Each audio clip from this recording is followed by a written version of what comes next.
Have you ever prepared for a job interview so well that you could answer every question in your head? You practiced your introduction, you researched the company, you even prepared answers for difficult questions. And then the interviewer looks at you and says, "Tell me about yourself." Suddenly, nothing. Your brain goes completely blank. You know who you are, you know what you do, you know what you've accomplished. But somehow putting all of that into natural English feels impossible. And then you start saying things like, myself, I am working from, I have many experience. And 5 seconds later, you're wondering if you should have stayed home. Don't worry, that's exactly what we're going to work on today. In this lesson, we're going to practice the English you actually need for a job interview. But we're not going to memorize robotic answers. Instead, we're going to learn useful sentence patterns that you can adapt to different questions. You'll practice how to introduce yourself, talk about your experience, describe your strengths, explain your weaknesses, talk about achievements, discuss challenges, explain why you want the job, and answer difficult questions more naturally. And we'll do it through shadowing. I'll say each sentence clearly. You'll repeat it out loud twice. During the first repetition, focus on the words and structure. During the second repetition, focus on rhythm, stress, connected speech, and natural intonation. Some sentences will feel easy, others will challenge you. That's exactly what we want, because the goal isn't to make the interview easy. The goal is to make your English strong enough to handle the interview. So find a quiet place. Use your voice, don't just listen, and imagine you're sitting across from an interviewer right now. Ready? Let's begin. Part 1. Tell me about yourself. One of the most common interview questions is, tell me about yourself. Notice that the interviewer isn't asking you to tell them your entire life story. They don't need to know where you went on vacation when you were 12. They want a short, professional introduction. A useful structure is present, past, future. Start with what you're doing now. Then briefly mention your previous experience. Finally, explain what you're looking for. For example, I'm currently working as a customer service representative, where I handle customer inquiries and resolve problems on a daily basis.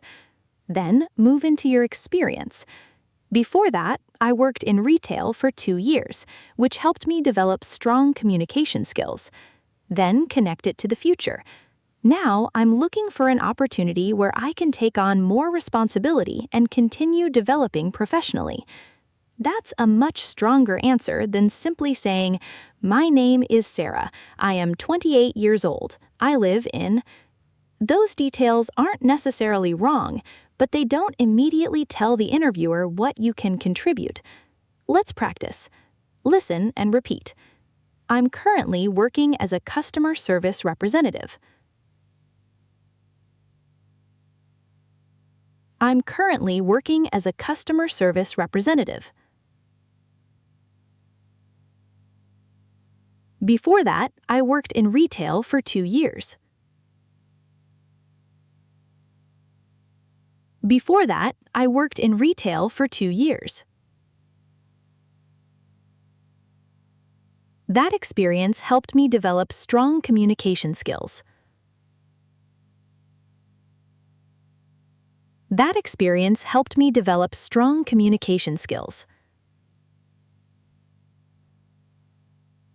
I'm now looking for an opportunity to take on more responsibility and continue developing professionally.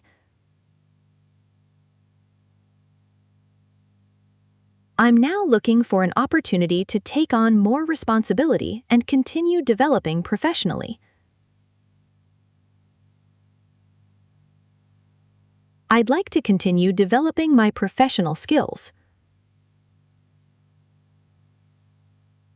I'd like to continue developing my professional skills. Excellent. Notice the pattern.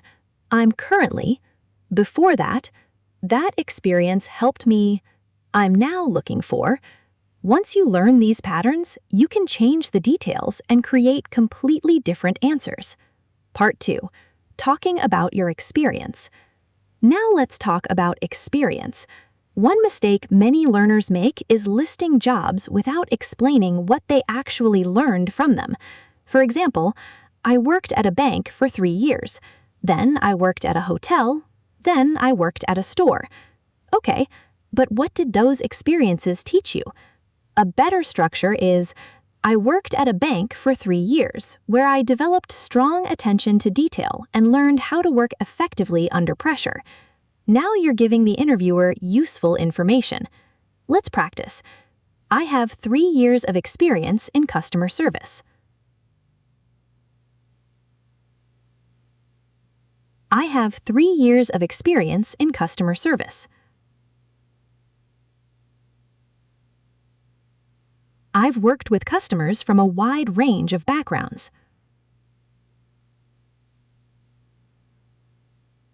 I've worked with customers from a wide range of backgrounds. My previous role involved handling customer complaints and resolving problems. My previous role involved handling customer complaints and resolving problems. I was responsible for managing daily customer requests. I was responsible for managing daily customer requests. The position gave me valuable experience in communication and problem solving. The position gave me valuable experience in communication and problem solving. One of the most valuable things I learned was how to stay calm under pressure. One of the most valuable things I learned was how to stay calm under pressure. Excellent. Notice this phrase, I was responsible for. This is extremely useful in interviews. You can say, I was responsible for managing a small team. I was responsible for preparing weekly reports. I was responsible for communicating with clients. I was responsible for training new employees. This pattern immediately helps you sound more professional. Part 3. Talking about your strengths. Now imagine the interviewer asks, what are your strengths? Please don't panic and don't say, my strength is I work hard. That's not necessarily wrong, but it's extremely general. Instead, choose one specific strength and support it with an example. For example, one of my main strengths is problem solving. I tend to stay calm when unexpected problems arise, and I usually focus on finding a practical solution rather than becoming overwhelmed by the situation. That's much stronger. Let's practice. One of my main strengths is problem solving. One of my main strengths is problem solving. I'm particularly good at communicating with different types of people. I'm particularly good at communicating with different types of people. I tend to stay calm when unexpected problems arise, and I usually focus on finding a practical solution rather than becoming overwhelmed by the situation. I tend to stay calm when unexpected problems arise, and I usually focus on finding a practical solution rather than becoming overwhelmed by the situation. I'm comfortable working independently as well as part of a team. I'm comfortable working independently as well as part of a team. I'm highly organized and good at managing competing priorities. I'm highly organized and good at managing competing priorities. I pay close attention to detail without losing sight of the bigger picture. I pay close attention to detail without losing sight of the bigger picture. Excellent. Notice the phrase, I tend to. This is a natural way to describe a regular behavior. I tend to stay calm. I tend to organize my work in advance. I tend to communicate clearly when problems arise. This sounds much more natural than constantly saying, I am, I am, I am. Part 4. Talking about weaknesses. Now comes everyone's favorite interview question. What is your biggest weakness? Yeah, nobody wants to answer this one, but there